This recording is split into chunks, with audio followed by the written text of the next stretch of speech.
Hello humanoids, welcome to Halfling Hobbies. I'm Halfling Hannah, and today's topic has sparked more arguments in my campaign than pretty much anything else that I do. And it is this concept of investigation versus perception. So we are going to talk about this. I'm going to give you some very practical tips and some things to ask to help clarify this whole issue. So hopefully we can stop fighting about whether it's investigation or perception and get on to finding cool things in the dungeon. Well, here we go.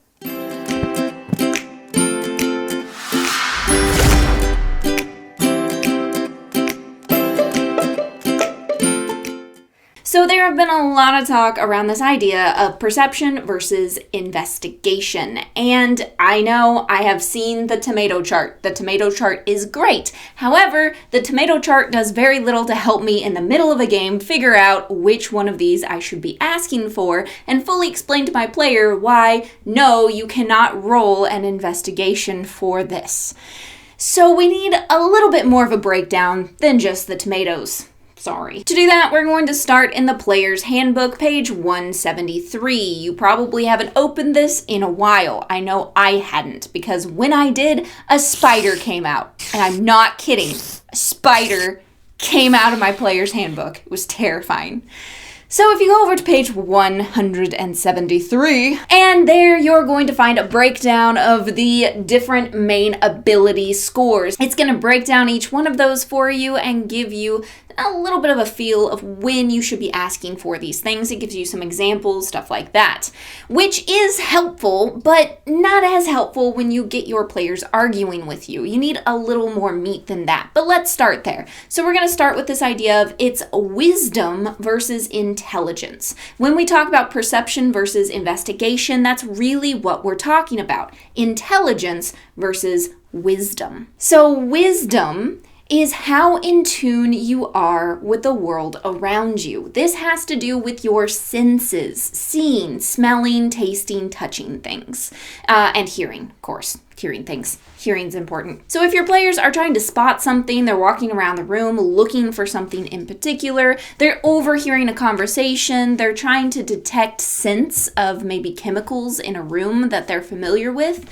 then you are going to be relying on wisdom. That is your perception of the world around you. However, intelligence doesn't really have to do with anything with the world around you or senses. It has everything to do with your mental acuity, your recall ability, and your reasoning abilities. These are all generally more studied abilities. So if your player is trying to reach an understanding of something in the world, they're trying to figure out how something works, why it works the way that it does, or piece together clues, that is when you are going to be using intelligence.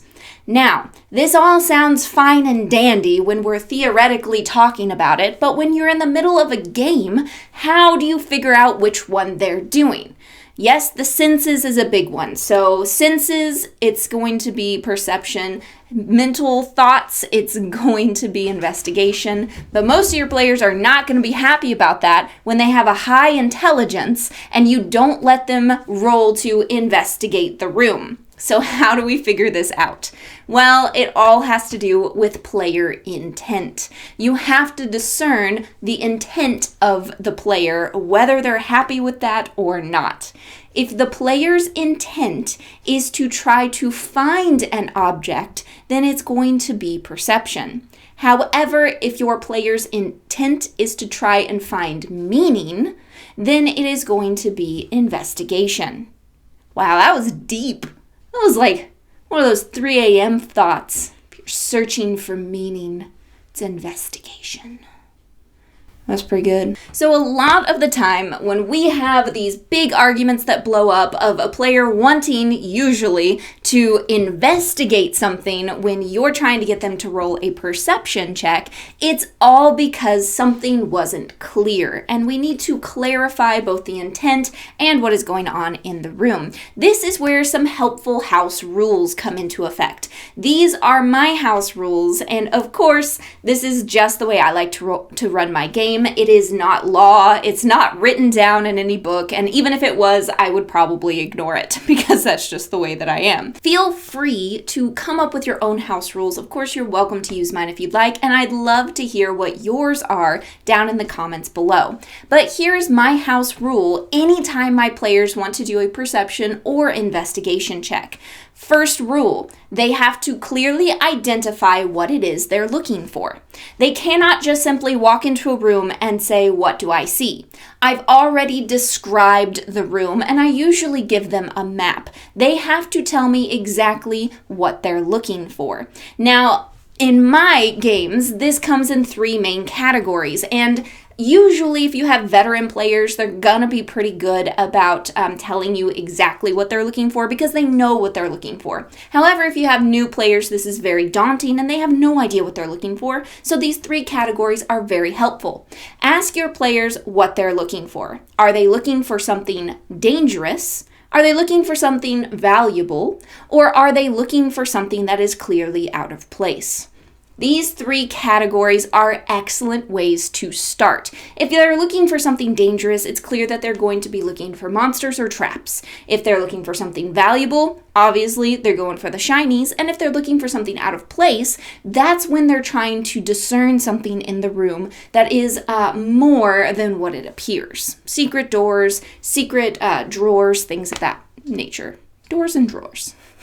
That should be a game. Doors and drawers. When players say that they want to investigate something, my house rule states that they have to have a specific thing that they are investigating. Not just a category like we talked about with the perception checks, but something specific. It could be an item like my dragon's head in the thumbnail. It could be a book. It could be a desk. It could be a bookcase. I don't care, but it has to be something specific because what they are doing is they are poring over that thing, studying it, and trying to pull meaning from it.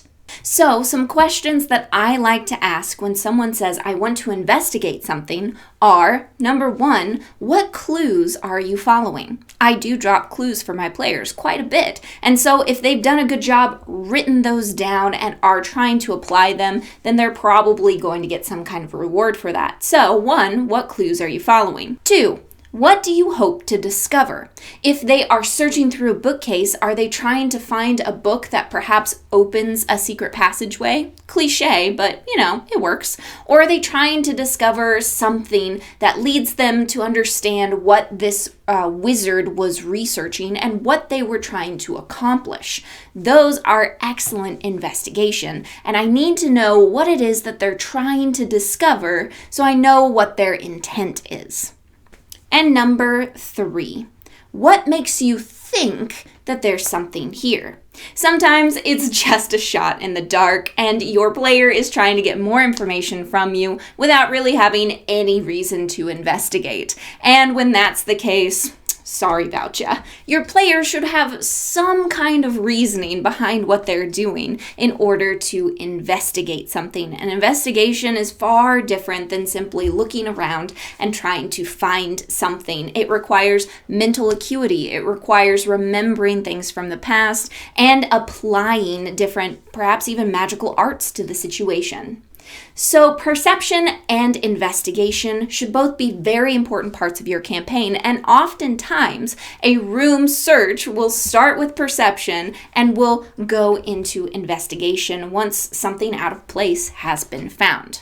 However, don't be afraid to put your foot down against those pesky little investigators who simply have a higher modifier in their intelligence than they do their wisdom. The reason I tell you to put your foot down is not to be a mean DM or to try and have power over your players, but because standing firm on that house rule makes your players interact with each other. That player that has a high intelligence, they can't find what they're looking for, so they have to ask the ranger who has a high wisdom, and they work together to discover the secrets of the dungeon or room that you've set up for them. And there is nothing better than seeing your players use what they're good at to work together to discover a new part of the story. I certainly hope that this helps to give your game advantage, and if you have any helpful ideas or tips on how to keep these two things separate, please put those in the comments down below. The halfling community is a very welcoming and kind one,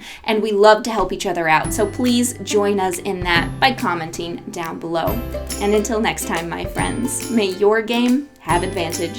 Halfling Hannah here, signing out. A big thank you to all of my amazing patrons. It's been so much fun to get to know every one of you, and I am so grateful that you've chosen to partner with Halfling Hobbies during this time. You guys are amazing, and I couldn't do it without you.